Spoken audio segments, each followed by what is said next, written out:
ये पिछले 20 सालों से 20-25 सालों से जो मैंने प्रयोग किए हैं, कोई भी प्रयोग किया जाता है किसी निष्कर्ष पे पहुंचने के लिए। तो मेरे जो निष्कर्ष निकले हैं, मैं निष्कर्ष इस प्लेटफॉर्म से लोगों के सामने प्रेजेंट करता हूँ, बातें करता हूँ, शेयर करता हूँ। नेक्स्ट।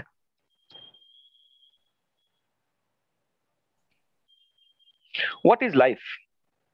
ये चार शब्द हम सबको सम्मोहित सा करके रखते हैं। हम सब लाइफ में हैं, हम ही लाइफ है, लेकिन उलझे हुए हैं। मैंने कहा था हम सब उलझे हुए ईश्वर हैं, हम सुलझने के लिए यहाँ आए हैं। चार ही शब्द है life, LIFE। What is the meaning of life? कुछ लोग बोलते हैं लाइफ को समझाने जा सकता, सिर्फ जिया जा सकता, वो एक्सपीरियंशियल है। कुछ लोग बोलते हैं, कामो जैसा फिलोसोफर बोलता है लाइफ का कोई मीनिंग ही नहीं, लाइफ मीनिंगलेस है। कुछ साइकोलॉजिस्ट है, विक्टर फ्रैंकल जैसे, बोलते हैं लाइफ का मीनिंग है, लाइफ में मीनिंग और पर्पस है, वो आपको ढूंढना पड़ता है। और अलग अलग लोगों ने अलग अलग तरीके से लाइफ को डिफाइन किया है। मैंने जो लाइफ को समझा है, मेरे गुरु कृपा से, मेरे सदगुरु की जो कृपा हुई और उनके वजह से जो मुझे समझ में आया है, ये मैं आपके सामने शेयर कर रहा हूँ। ये पिछले 1 साल पहले मैं आया था हरिद्वार। हरिद्वार में कार्तिक पूर्णिमा के दिन मुझ पे ये डाउनलोड हुआ। ये मेरा खोज नहीं है, मेरी इतनी ताकत भी नहीं है मैं खोज पाऊँ। बस मैं इसका पोस्टमैन हूँ, प्रेजेंटर हूँ, डिलीवरी बॉय हूँ। ये मुझ पे अवतरित हुआ मेरे सदगुरु ने। जब पिछले 25-30 सालों से मेरे मन में प्रश्न थे, उस प्रश्न के रूप में उत्तर मिला है। शायद 2 दशक लगे, 3 दशक लगे नियर बाय। तो ये डाउनलोड हुई है फाइल, तो मैं आपके सामने वो डाउनलोड जो हुआ उसे सिर्फ प्रेजेंट कर रहा हूँ। We are all co traveller, I am not master, we are all same level, we are all in human body, taking human experiences. Yes. Next.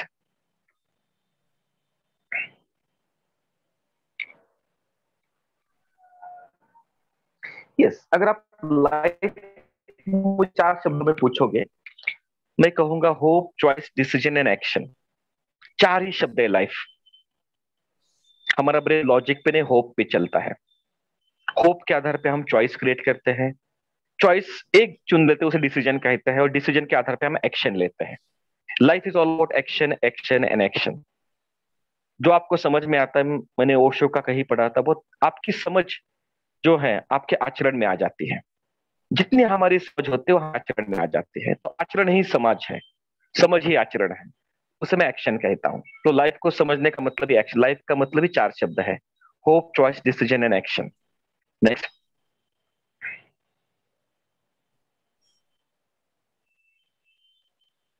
देखिए, लाइफ को समझने के लिए साइंटिस्ट ने एक तबका है साइंटिस्ट का, जिन्होंने लाइफ को समझने के लिए बहुत कोशिश की।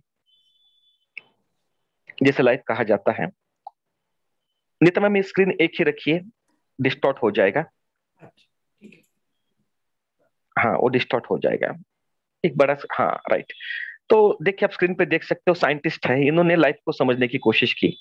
और बाहर की दुनिया, specifically food, shelter, cloth, transport, medicine को अच्छा करने में इन साइंटिस्ट लोगों का बहुत बड़ा रोल है। इन्होंने समझा लाइफ का मतलब फूड, शेल्टर, क्लोथ, ट्रांसपोर्ट और मेडिसिन ठीक से करो, बस यही लाइफ है। तो साइंटिस्ट लोगों ने बाहर की लाइफ को बहुत आसान कर दिया। आज जो कुछ हम टेक्नोलॉजी यूज कर पा रहे, बिकॉज ऑफ देम। तो एक तबका है जिन्होंने लाइफ को समझने की कोशिश की, और लाइफ का मतलब उनके लिए है food, shelter, cloth, transport, medicine, अच्छी हेल्थ, और लाइफ जिंगा लाला, टाटा स्काई लगाओ, लाइफ जिंगा लाला, इतनी उनके लिए लाइफ है। नेक्स्ट।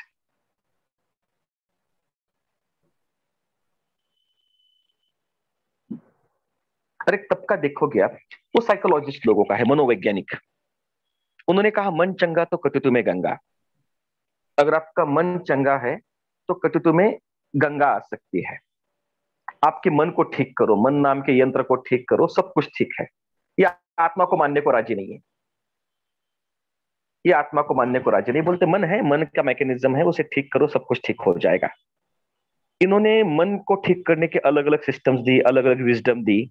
सिगमंड फ्राइड से लेके मार्टिन सेलिग्मन तक, डैनियल कहनमैन से लेके विक्टर फ्रैंकल तक, अल्बर्ट एलिस से लेके एरिक बर्न तक, इन सबको मैंने पढ़ा है, पढ़ते पढ़ते बड़ा हुआ हूँ। तो इन्होंने भी बहुत अच्छी बातें की है, और उनकी वजह से काफी दुनिया में मदद मिली है।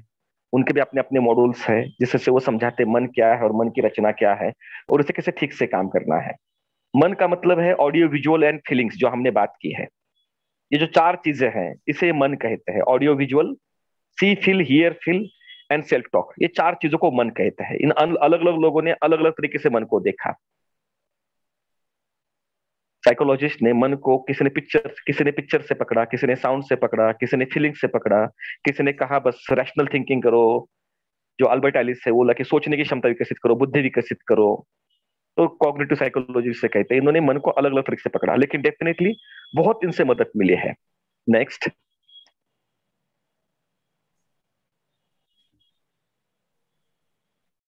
तीसरा तबका फिलोसोफर्स का है। प्लेटो, अरिस्टोटल, सोक्रेटिस। फिलोसोफर्स का मतलब है सत्य को शब्दों से जानना, जिनके पास व्याख्याएं होती है, अनुभव नहीं होते, बस व्याख्याएं होती है, लॉजिक होता है।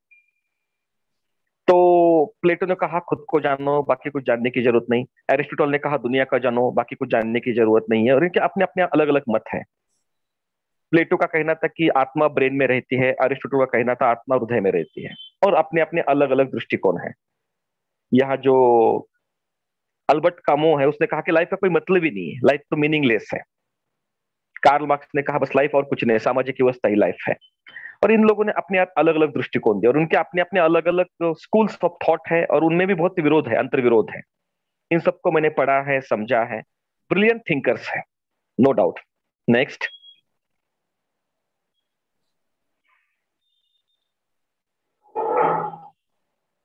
चौथा तबका है जिन्होंने जीवन को समझने की कोशिश की है, वो सारे गॉडली मैन है, गॉड मैन है, स्पिरिचुअल लीडर्स है, स्पिरिचुअल पीपल है।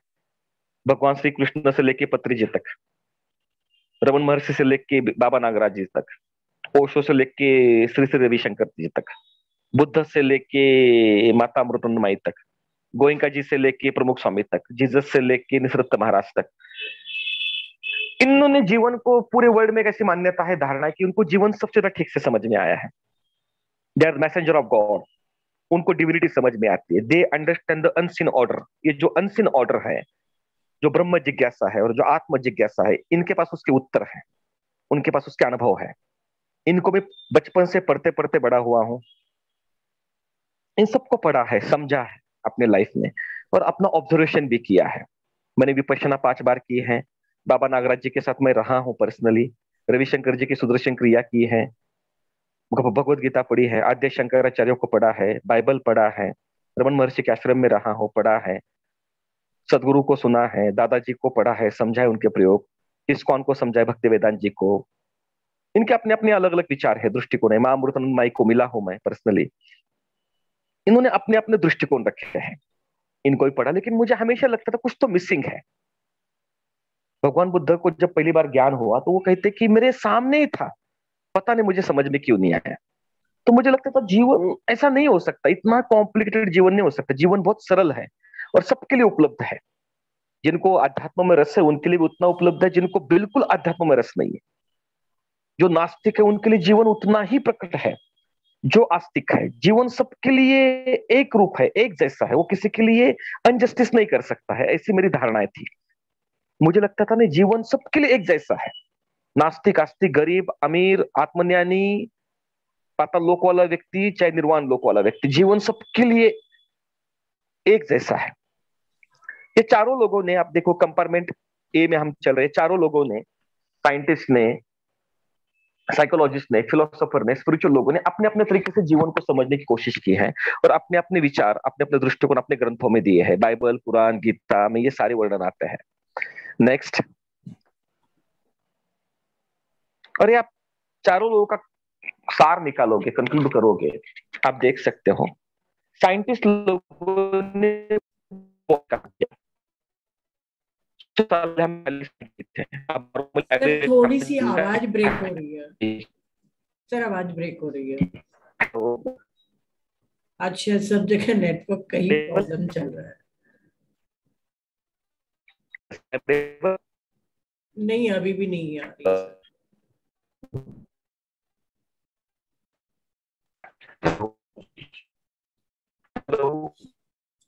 हाँ,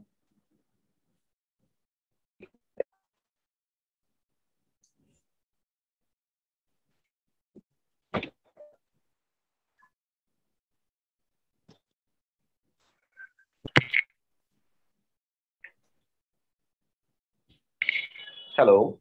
हाँ सर। I am audible? हाँ, अभी ठीक है, अभी ठीक है। Something unknown is doing something. Something unknown We is don't doing know what. something. We Yes, don't sir. know what. Yes, sir.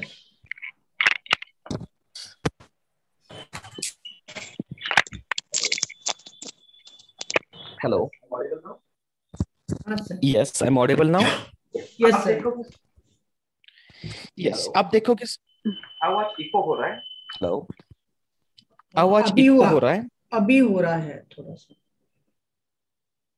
अभी आप बोल रहे थे तब ठीक लग रहा था हेलो. सर. हाँ अभी Yes, नहीं हो रहा है सर. now eco clear. नहीं हो रहा. हाँ अभी क्लियर. अभी क्लियर एकदम. Yes, yes. तो आप देखो कि साइंटिस्ट लोगों ने बॉडी पे काम किया. 100 साल पहले हम 40 साल जीते थे, अभी 85 नॉर्मल रेंज है हमारा जीने का. साइकोलॉजिस्ट लोगों ने मन पे काम किया, फिलोसोफर्स ने आईक्यू पे काम किया, और स्पिरिचुअल लोगों ने एसक्यू पे काम किया. क्या है SQ? Spiritual quotient, IQ intelligent quotient, EQ emotional quotient, और एचक्यू हेल्थ क्वोशंट. ये चारों लोगों ने अपने अपने तरीके से जीवन को समृद्ध बनाने के लिए मदद की है. और आप देखोगे भारत में सबसे ज्यादा स्पिरिचुअल लोग पैदा हुए हैं, सबसे ज्यादा. यस, फिलोसोफर, साइकोलॉजिस्ट और साइंटिस्ट भी कम. पूरे वर्ल्ड में सबसे ज्यादा स्पिरिचुअल क्वोशंट भारत ने काम किया पिछले 5-10 हजार सालों से. और वेस्ट में, पश्चिम सभ्यता में आईक्यू, ईक्यू और एचक्यू पे काम किया है. ये चारों ने जीवन को समृद्ध बनाने के लिए डेफिनेटली कोशिश की, और चारों को मैं पढ़ते पढ़ते समझते समझते बड़ा हुआ हूं. मैंने कभी किसी को ब्लाइंडली फॉलो नहीं किया, अपने अनुभव को माना, क्योंकि मेरा मानना था कि सत्य, हर चीज में सत्य है. आंशिक सत्य तो होता ही है, मुझे पूर्ण सत्य चाहिए था. ऐसा सत्य जो सुस्पष्ट हो, जो सबके लिए समान हो. नेक्स्ट.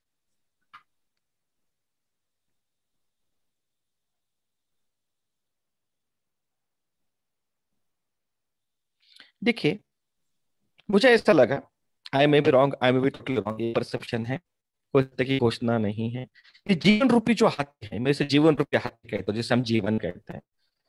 ये चारों लोगों ने, साइंटिस्ट, साइकोलॉजिस्ट, फिलोसोफर, स्पिरिचुअल लोगों ने अपने अपने तरीके से जीवन को समझने की कोशिश की और अपना सत्य लोगों के सामने प्रकट किया. साइंटिस्ट ने कहा जो है ना, ये दांत की तरह है हाथी की, उन्होंने दांत से पकड़ा. साइकोलॉजिस्ट ने कहा ये गोल गोल है, लाइफ ऐसे गोल गोल है, जिसे उन्होंने मन कहा. फिलोसोफर ने लाइफ को पूंछ से पकड़ा, और स्पिरिचुअल लोगों ने डो लिया, ऊपर से लाइफ को देखा, आत्मा और परमात्मा के लेवल से लाइफ को देखा. यस, इस जीवन के हाथी को उन्हें समझने की कोशिश की, लेकिन मुझे ऐसा लगा ये पूरा हाथी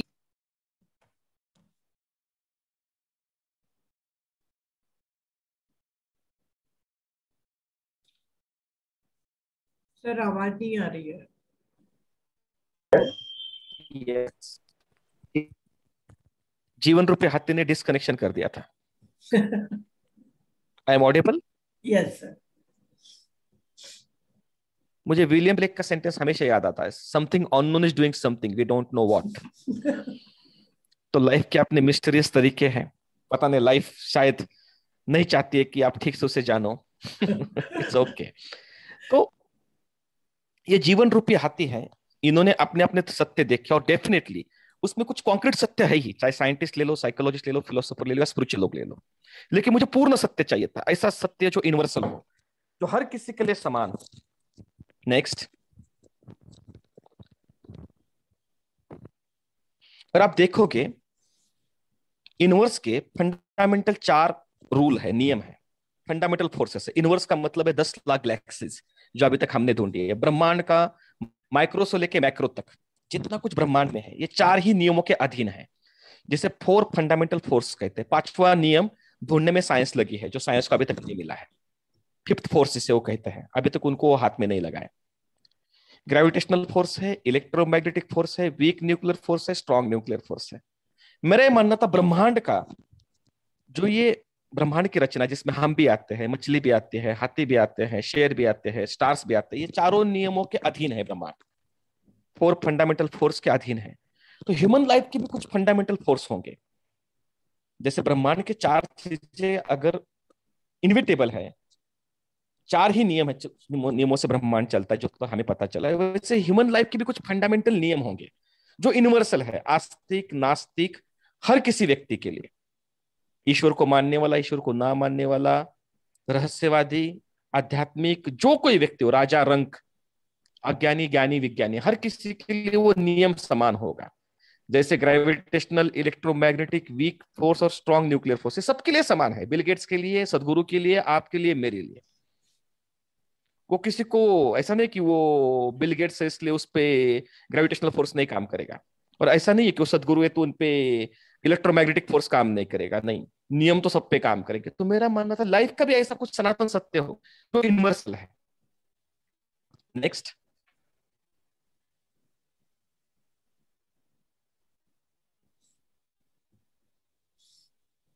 हम आए कंपार्टमेंट बी में। कंपार्टमेंट ए खत्म हो चुका है, आने वाली है साइंटिस्ट, साइकोलॉजिस्ट की, फिलोसोफर्स की, लोगों की, जीवनों पे हाथी के चार फंडामेंटल फोर्सेस की।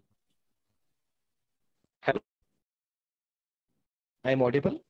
हाँ सर, अभी ठीक। यस, हम कंपार्टमेंट बी में है। What will you ask if God happens to grant you wishes?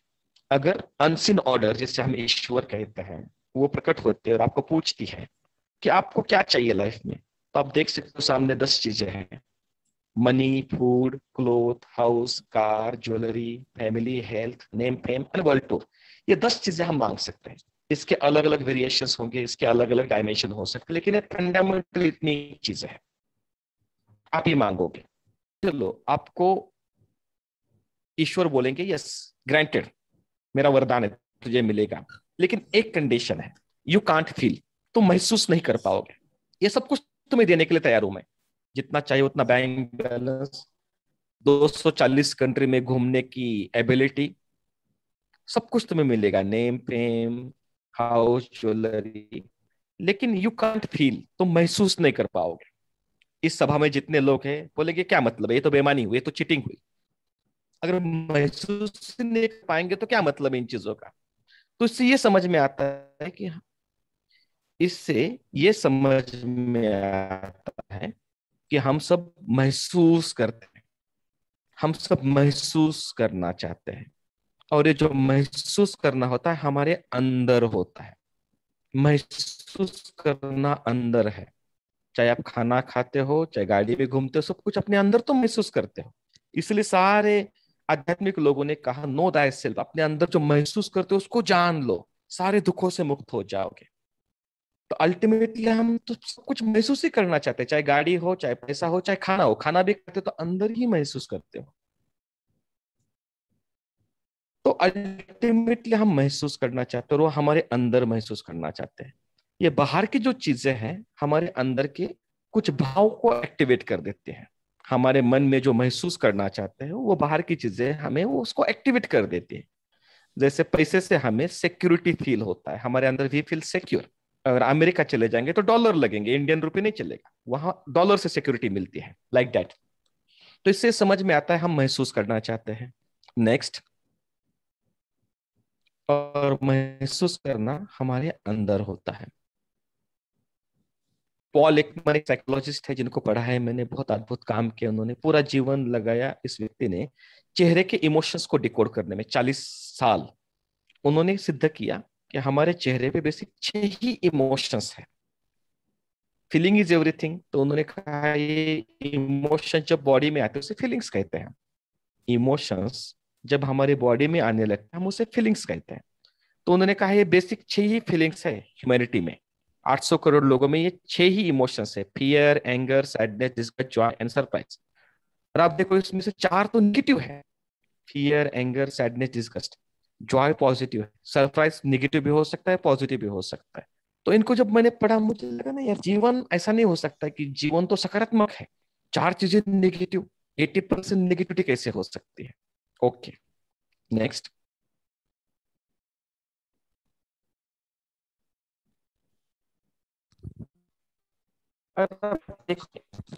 We can feel millions of experiences, हम मिलियंस ऑफ एक्सपीरियंसेस ले सकते हैं।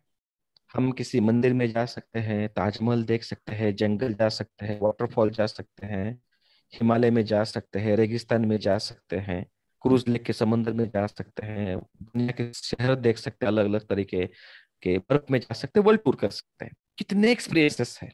क्या सच में ऐसा है? मिलियंस ऑफ एक्सपीरियंसेस है, 1 मिलियन का मतलब मिलियंस। सच में ऐसा है? थोड़ा सा यहाँ कंफ्यूजन हुआ है, क्या है? नेक्स्ट हम इसे एक्सप्लोर करते हैं।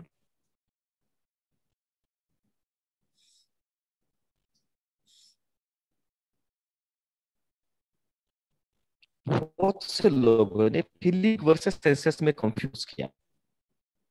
फीलिंग अंदर की दुनिया है, पैदा होती है।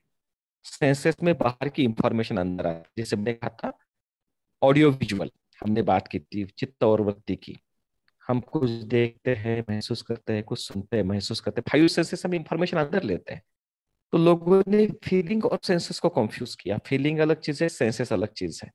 स्मेल आप कम से कम 1 करोड़ करके तो स्मेल ले सकते हो, इतनी दुनिया में स्मेल है। वो फीलिंग नहीं है, वो सेंसेस है, सेंसुएशल है, सिटी बेस्ड।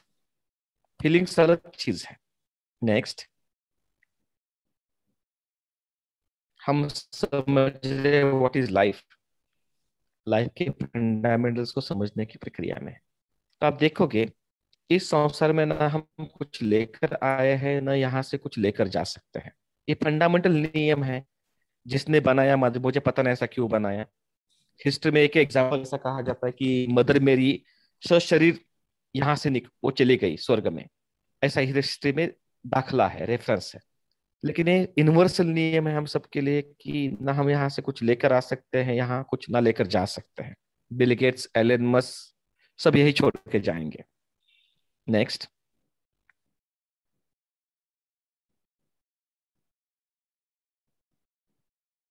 जिसे हम लाइफ कह रहे हैं, ये देखिए, हम जन्म लेते हैं, हम बड़े होते हैं, हम एजुकेशन लेते हैं, प्रोफेशन में आते हैं, शादी करते हैं, बच्चे जन्म देते हैं और मर जाते हैं, RIP, रेस्ट इन पीस।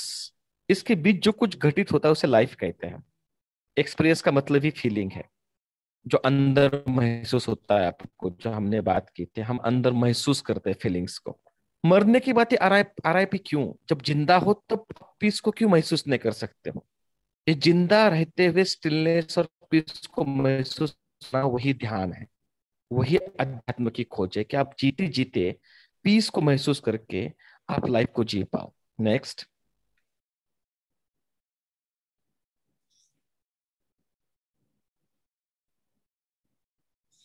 देखिए, हम बेसिकली फंडामेंटल 3 ही फीलिंग्स को महसूस कर सकते हैं। अगर आप स्क्रीन पे देखोगे स्पेसिफिकली, पीस ऑफ माइंड जो ब्रेन में होता है, पीस ब्रेन की घटना है। हैप्पीनेस, जॉय एंड लव हृदय में होता है। ये 3 ही फंडामेंटल फीलिंग्स आप महसूस कर सकते हो। पीस ब्रेन,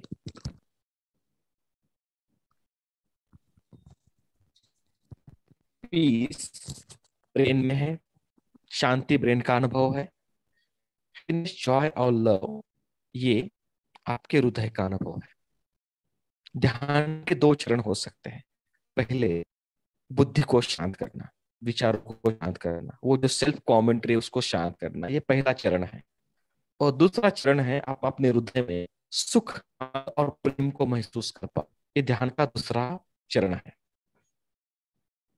तो ये फंडामेंटल 3 ही वो है जिसे हम लेने के लिए हम यहाँ आते हैं। आत्मज्ञान का और कुछ मतलब नहीं है। आप पीस ऑफ माइंड में हो, शांति में हो, सुख, आनंद और प्रेम में आप स्टेबल हो।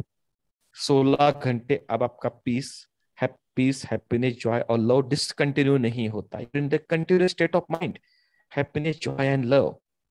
नेक्स्ट,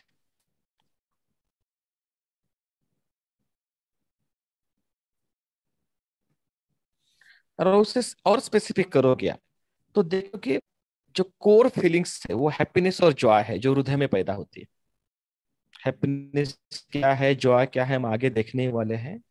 लेकिन और उसे स्पेसिफिक करोगे तो कोर फीलिंग जो है हैप्पीनेस और जॉय की है। पीस प्री कंडीशन है, लव रिजल्ट है। जब आप शांत होते हो तभी आप हैप्पीनेस जॉय को एंजॉय कर सकते हैं।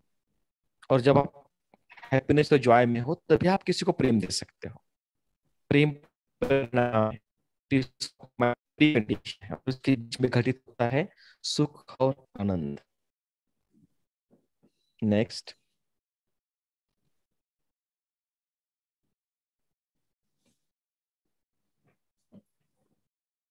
पीस ऑफ माइंड क्या है? खुद के पास होने का अनुभव। मिनिमम शब्द, आपकी बुद्धि में आपकी कमेंट्री शांत हो चुकी है, कम से कम कमेंट्री है, क्योंकि ऑडियो विजुअल्स शांत हो चुके हैं, मन स्थिर है, भाव दशा स्थिर है, तो बुद्धि भी शांत होगी। आप शांति का अनुभव करते हो। पीस ऑफ माइंड क्या है? अशांति, खुद से दूर होने का अनुभव है। जितने आप शब्दों के संसार में हो उतने आप खुद से डिस्कनेक्ट हो जाते हो। जितने आपके अंदर कम से कम शब्द है उतने आप अपने पास हो। इसलिए ओशो को कहना पड़ा, नो माइंड, निर्विचार हो जाओ, शांत हो जाओ। लेकिन निर्विचार नहीं होना, विचार सार्थक रखने हैं। बाहरी दुनिया में हमें कुछ भी करना है तो विचार जरूरी है, सार्थक विचार जरूरी है। ऐसे विचार जो मैं शांति में रह कर पाऊं। तो आपको खुद को पूछना है, पूरे दिन में आप कंपार्टमेंट ए में थे या बी में थे? यस, आज पूरे दिन के 16 घंटे में maximum time peace of mind में रहा। यस,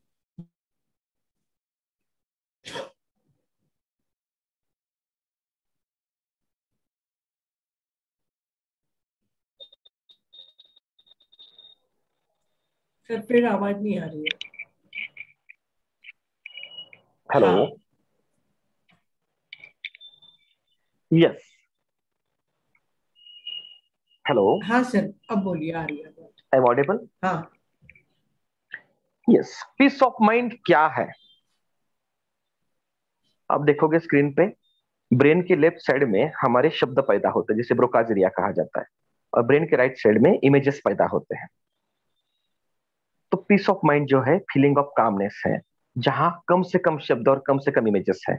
पतंजलि की लैंग्वेज में मन, चित्त और वृत्ति शांत है, चित्त और वृत्ति का निरोध हो चुका है, तब आप कामनेस का अनुभव करते हो। ध्यान का प्रथम चरण में शांत होना बहुत जरूरी है। पिरामिड की रचना ऐसी है जहां मन चित्त वृत्ति को चित्त वृत्ति को शांत करना बहुत अनुकूलता है। पिरामिड में, पिरामिड की जो वाइब्रेशंस है, जो फ्रीक्वेंसीज है, वो आपके शरीर में जो चित्त वृत्ति को एक्टिवेट करने वाली यंत्रणा है उसे वो शांत कर देती है। इसलिए पिरामिड का इतना इंपॉर्टेंस है।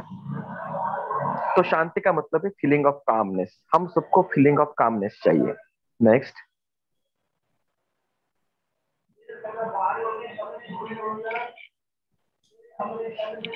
Peace of mind.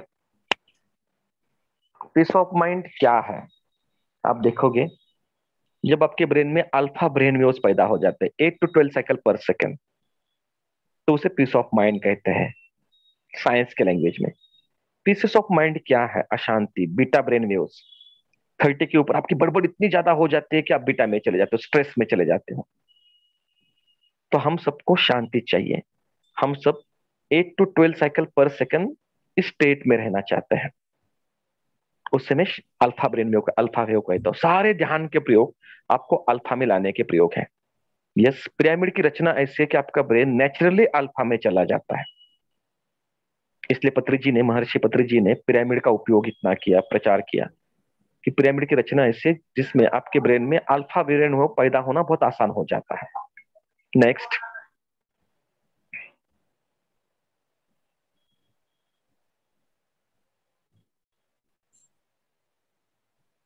अब सुख क्या है? When I feel happy. सुख का मतलब क्या है? My future is secure in terms of body, money and society. उसे कहते हैं सुख। फीलिंग ऑफ सिक्योरिटी है सुख, और कुछ नहीं है। जब मेरा भविष्य सुरक्षित है, मेरा शरीर शारीरिक, आर्थिक और सामाजिक रूप से मैं सुरक्षित महसूस करता हूँ, करती हूँ, तो मैं सुख का अनुभव करता हूँ, करती हूँ। नेक्स्ट,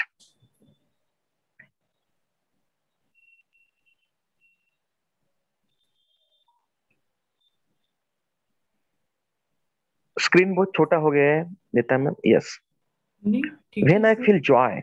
आनंद क्या है? यस, अब ठीक है। व्हेन आई फील जॉय, आनंद क्या है? When I do my favourite work, when I live with my people, feeling of completeness. मेरा पसंद का काम और पसंद के लोगों के साथ जब मैं रहता हूँ, रहती हूँ, तो मुझे आनंद का अनुभव होता है। पूर्ण से पूर्ण निकालो, पूर्ण रह जाता है। पूर्ण में पूर्ण डालो, पूर्ण नहीं होता है, उपनिषद कहते हैं। ये आत्मा का लक्षण है आनंद। आत्मा का गुण है आनंद। अकारण आनंद है तो आप समझो अध्यात्म में जा रहे हो। अकारण, कोई कारण नहीं बाहर, फिर भी आप आनंदी हो, कंप्लीटनेस फील कर पा रहे हो, तो समझ लो आपका आत्मा के साथ स्पर्श, कनेक्शन हो गया है। जब आप पसंद का काम करते हो, अपने लोगों के साथ रहते हो पसंद के, तब आप आत्मा में हो, आप आत्मा से ऑपरेट होते हो, तभी आनंद का निर्माण होता है। Next,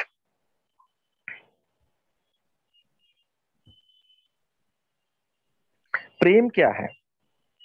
to make my people happy and joyful, feeling of giving. आनंद क्या है? फीलिंग ऑफ कंप्लीटनेस, पूर्ण होने का जो अनुभव है वो आनंद है। फीलिंग ऑफ गिविंग वो प्रेम है। जब आप खुद अंदर शांत हो, सुखी हो, आनंद में हो, तो ऑब्वियसली आप अपने आसपास के लोगों को सुखी और आनंदित करने में लग जाते हो, आपके कार्य से, आपके आचरण से। वही प्रेम है। नेक्स्ट,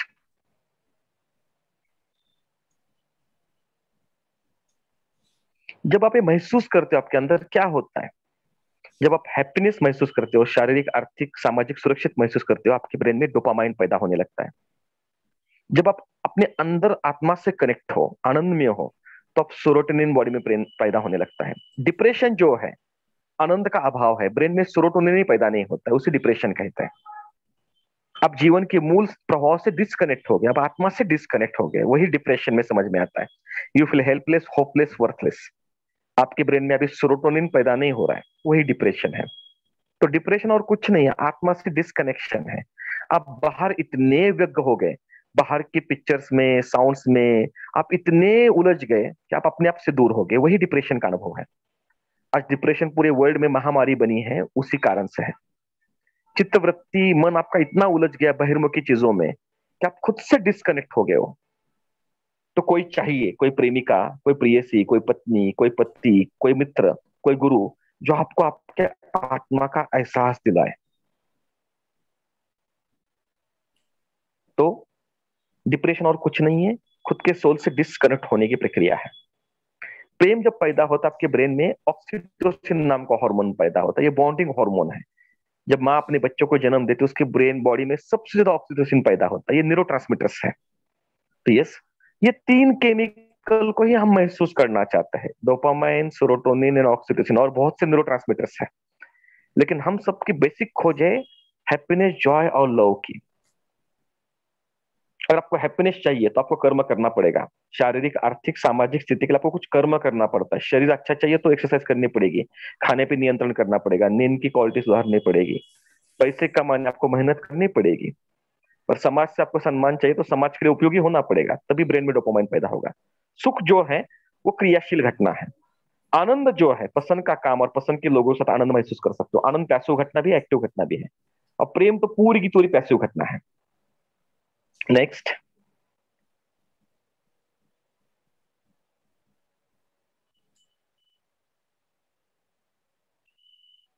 हम व्याख्याओं को ठीक से देखेंगे। शांति क्या है? खुद के पास होने का भाव है। सुख क्या है? हैप्पीनेस, जिसे मैं सर्वाइवल कहता हूं। शारीरिक, आर्थिक, सामाजिक रूप से भविष्य सुरक्षित होने का भाव है ये।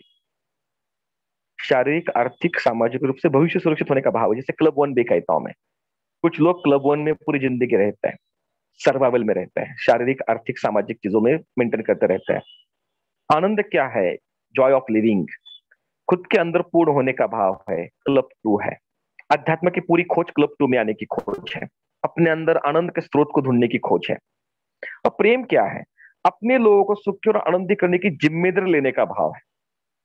अपने लोगों को सुखी और आनंदित करने का जिम्मेदारी लेने का भाव। जीवन यही है।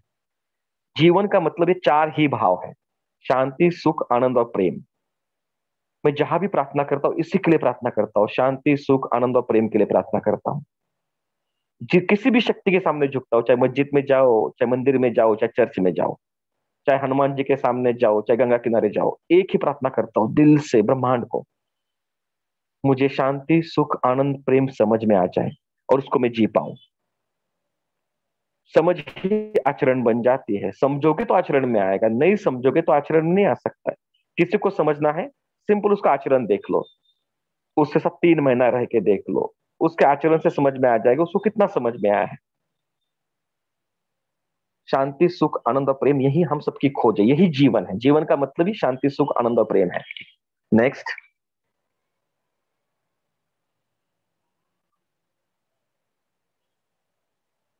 शांति, सुख, आनंद, प्रेम को महसूस करना ही ज्ञान है, फीलिंग ऑफ स्टेबिलिटी। जब आप अपने अंदर शांति, सुख, आनंद और प्रेम को महसूस करने लगते हो, वही स्टेबिलिटी है, फीलिंग ऑफ स्टेबिलिटी, जिसे स्थित प्रज्ञ कहा गीता ने। और ये स्थिति 16 घंटे हो जरूरी नहीं है कॉन्शियस में। दिन में आप आधा घंटा भी शांति सुख आनंद में रहे, प्रेम में रहे, बहुत बड़ी अचीवमेंट है, इवोल्यूशन में रिवॉल्यूशन है वो।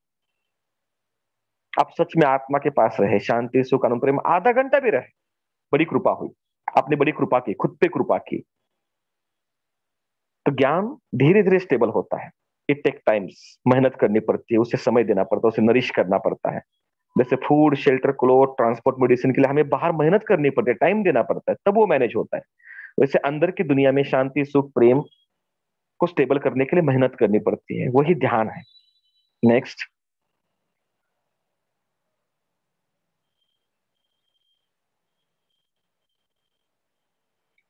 स्क्रीन ठीक से नहीं दिख रहा है नीता मैम।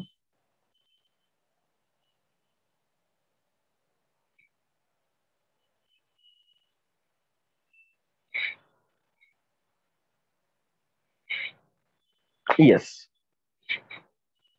यस दिख रहा है यहाँ। यस। अंडरस्टैंडिंग क्या है? अंडरस्टैंडिंग का मतलब, अंडरस्टैंडिंग का मतलब है, चार ही शब्द है, peace of mind, happiness, joy, love. वो अंदर की दुनिया की बात है।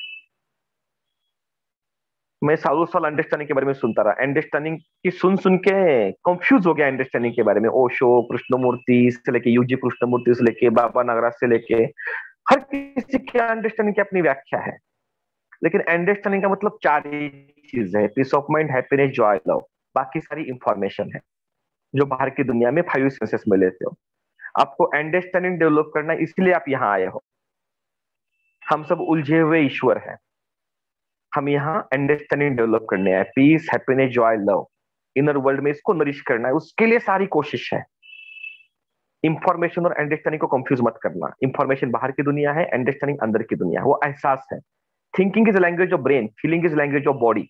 ये फीलिंग है, peace of mind, happiness, joy, love, ये महसूस करने की चीज है। नेक्स्ट।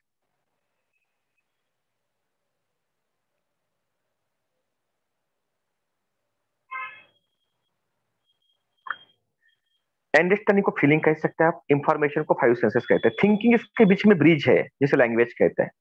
अब जब भी आप बात कर रहे हो, अंडरस्टैंडिंग बेस्ड बात कर रहे हो, इंफॉर्मेशन बेस्ड बात कर रहे हो, आपको क्लियर पता होना चाहिए, खुद भी और लोगों के साथ भी।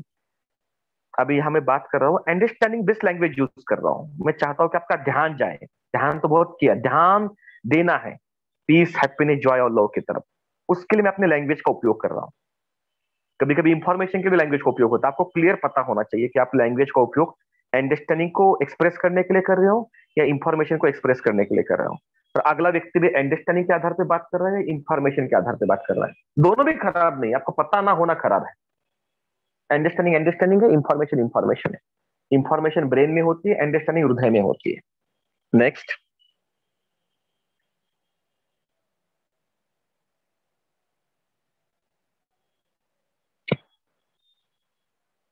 आज पूरे दिन में आप कहाँ थे? आपका अटेंशन कहाँ था? फीलिंग में ज्यादा था, हृदय में, ब्रेन में ज्यादा था, शब्दों की दुनिया में, परसेप्शन में ज्यादा था, विचार करके जो हम इमेजेस बनाते हैं उसे परसेप्शन कहते हैं, या सेंसेस में ज्यादा था, टेस्ट में, सेक्स में, गर्मी ठंडी में? आप ज्यादा कहाँ रहते हो? कुछ भी खराब नहीं, आपको पता होना चाहिए, ओके मैं फीलिंग से ऑपरेट हो रही हूँ। ओके मैं ब्रेन से, शब्दों से, इमेजेस से ऑपरेट हो रही हूँ। ओके मैं परसेप्शन से ऑपरेट हो रही हूँ, इमेजेस से ऑपरेट हो रही हूँ। ओके मैं सेंसेस से ऑपरेट हो रहा हूँ। आपका अटेंशन कहाँ है? ध्यान करना है, ध्यान देना है। जहां ध्यान दोगे वहां ऊर्जा बहने लगती है। नेक्स्ट।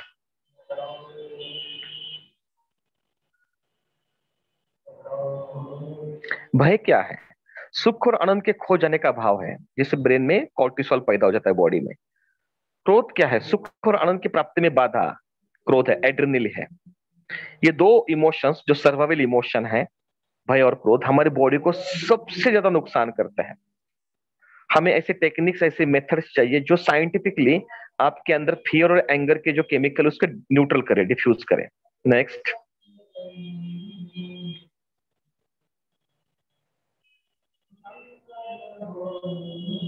दुख क्या है? सुख और आनंद के स्रोत के खंडित होने का अनुभव है। Discontinuity with your happiness and joy is sorrow. Next.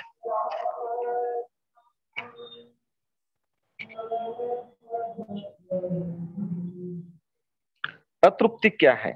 Dissatisfaction. Food, sleep and sex, शरीर की जरूरतें पूरी ना होना ही अतृप्ति है। नेक्स्ट,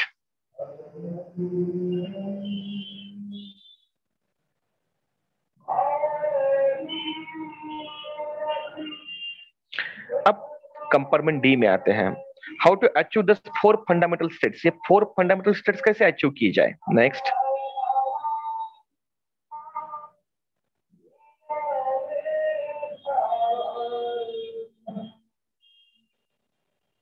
पहला मार्ग है ध्यान। शांत होकर अपने भीतर सुख आनंद को महसूस करना ही ध्यान है। ध्यान में 2 चरण है, पहले शांत होना है और उसके बाद अंदर सुख आनंद को महसूस करना है।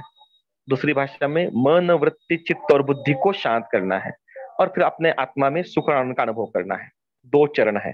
पहले चरण में मन चित्त वृत्ति और मन वृत्ति चित्त और बुद्धि को शांत करना है, और दूसरे चरण में हृदय में सुख और आनंद को महसूस करना है। वही ध्यान है, उसके लिए ध्यान करना होता है। नेक्स्ट,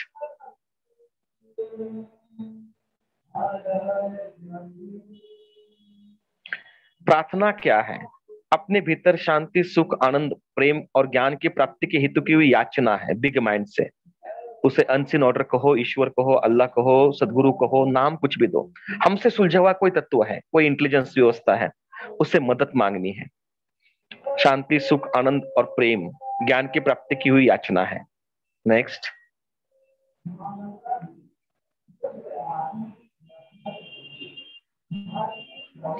सत्संग क्या है?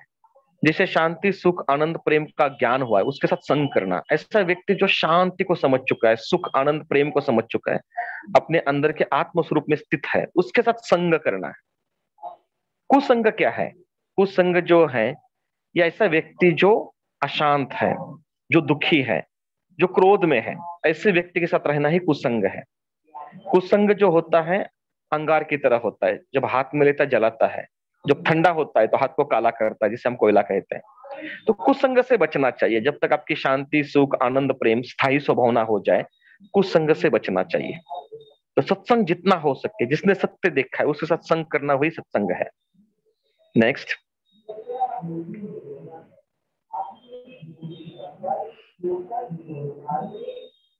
ज्ञान क्या है? अपनी सहजता का पता होना ही ज्ञान है। आप किस चीज में सहज हो, वही ज्ञान है। नेक्स्ट, मेरी शांति, सुख, आनंद और प्रेम कहाँ है, उसको समझ में आना ही ज्ञान है। ग्रेटिट्यूड, मुझे शांति, सुख, आनंद और प्रेम पूर्ण होने में जिसने मदद की है उसके प्रति स्वीकार भाव है। ग्रेटिट्यूड बहुत जरूरी है कि किसी ने मुझे मदद की है शांत, सुखी, आनंद और प्रेम पूर्ण होने में, उसको स्वीकार करना है। Next,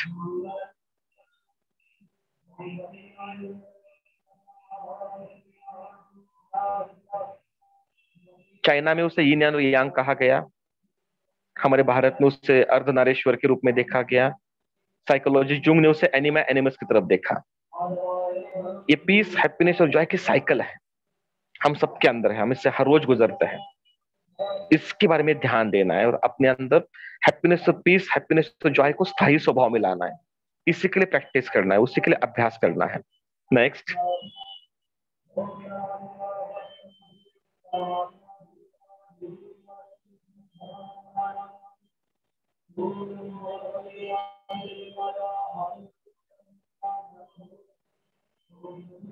male prefer peace of mind, वो ब्रेन से जो ऑपरेट होता है। फीमेल प्रिफर जॉय, वो हृदय से ऑपरेट होती है। इवोल्यूशन की ये प्रक्रिया है। इसलिए पुरुष को आप शांति दोगे तो आपको आनंद दे सकता है, और स्त्री को आप आनंद दोगे तो आपको शांति दे सकती है। It's vice versa. पंगे मत लो, इवोल्यूशन के नियम को समझो और उसे जस्टिफिकेशन दो।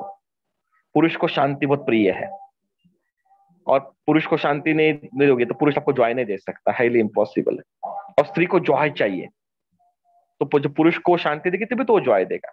It's vice versa. नेक्स्ट,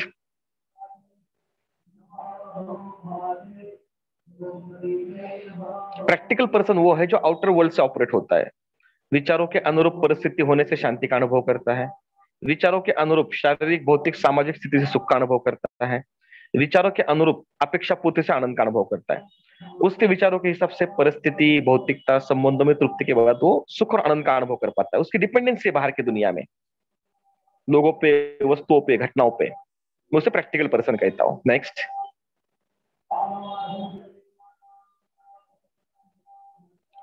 मैंने इसे मैच्योर पर्सन का, स्पिरिचुअल नहीं कहा, क्योंकि स्पिरिचुअल शब्द बहुत ही कंफ्यूजिंग हो गया है अभी। कौन सा स्पिरिचुअल एग्जैक्टली, बहुत वेग हो गया है। तो उसे मैच्योर पर्सन कहता हूं। हम सबकी यात्रा है मैच्योर होने की यात्रा। शांति में रहकर अनुकूल परिस्थिति पैदा करने में सक्षम, सुख को अनुभव करके शारीरिक, भौतिक, सामाजिक अनुकूल परिस्थिति को आकर्षित करने में सक्षम, खुद के अंदर पूर्णता को महसूस करके संबंधों में आनंदी होने की क्षमता, और खुद के अंदर सुख और आनंद को महसूस करके अपनों को सुखी और आनंदी करने की मानसिकता हो जाती है। वो मैच्योर पर्सन है। हम सबको मैच्योर पर्सन होना है। कोई 10% हुआ है, कोई 20% हुआ है, डिपेंड्स। लेकिन हम सबकी यात्रा मैच्योर पर्सन की ही यात्रा है। बाकी कोई चॉइस नहीं, चाहे आप आस्तिक हो चाहे नास्तिक हो, कुछ फर्क नहीं पड़ता है। यात्रा तो मैच्योर होने की ही है। नेक्स्ट,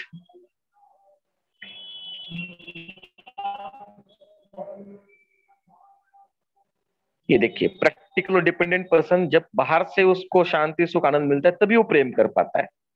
मैच्योर पर्सन अपने अंदर शांति, सुख, आनंद का आइसलैंड ढूंढ लेता है, और मैच्योर और इंडिपेंडेंट होता है। वो डिपेंडेंट नहीं रहता है, वो इंडिपेंडेंट हो जाता है। शांति, सुख, आनंद उसके अंदर है, वो प्रेम देते रहता है बिना मांगे। नेक्स्ट,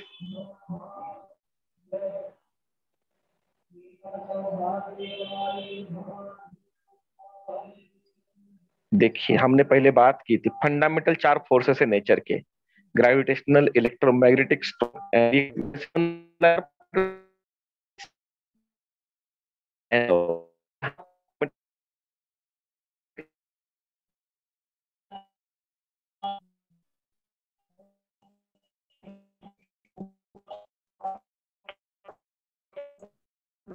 सर आवाज ब्रेक हो रही है।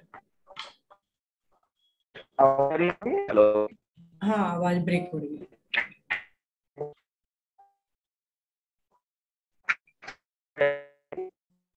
नहीं अभी भी ब्रेक हो रही है सर।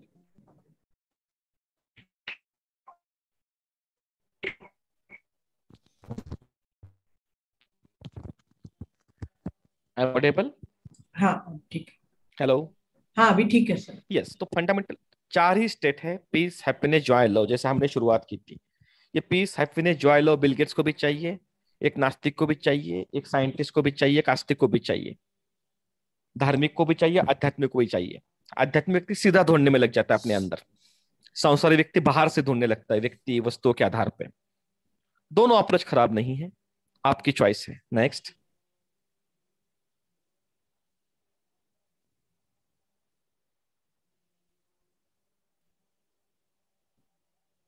देखिए, जीवन रूपी हाथी कैसे दिखेगा? उसका जो मुंह है वो ज्ञान है, शांति, शांति, सुख, आनंद और प्रेम उसके पैर है, और ये जीवन रूपी हाथी है। जीवन का मतलब है शांति, सुख, आनंद और प्रेम का ज्ञान होना, वही जीवन है। और जब तक आपको ये समझ में ना आए, वारंवार आपको इस ब्रह्मांड की पाठशाला में शरीर धारण करना पड़ेगा। कोई बच नहीं सकता है, बार बार आना पड़ेगा। भगवान बुद्ध को किसी ने पूछा, आपका सार क्या है संदेश का? उन्होंने कहा, अवगमन से मुक्ति, वापस में शरीर में ना आओ।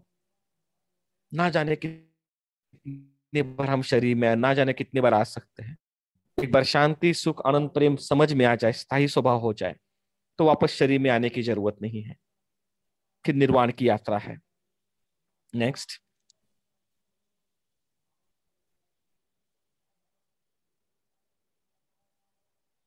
तो इसे 7 नियम सामने आते हैं।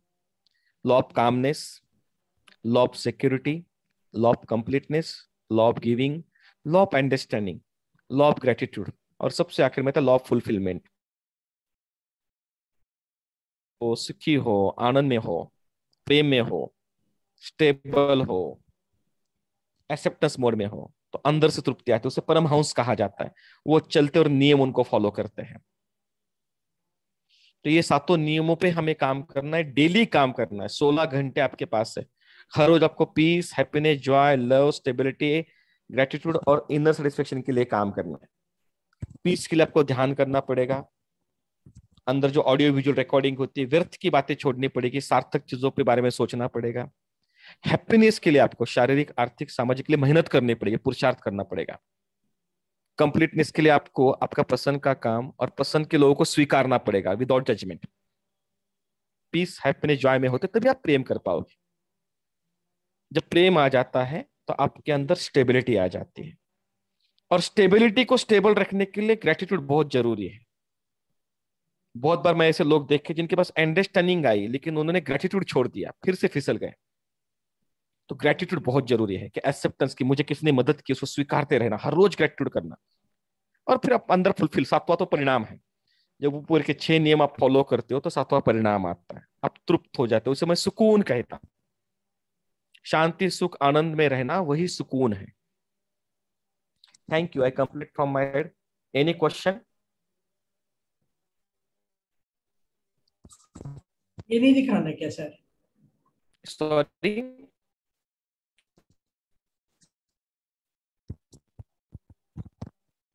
यस, ये 7 ही नियमों की हमने बात की जिसे लाइफ कहते हैं। यस, सिखा मैम। बंद कर दूं सर? रहने दीजिए, क्वेश्चन है। हाँ sir, thank you thank you thank you sir, बहुत बहुत अच्छे तरीके से समझाया।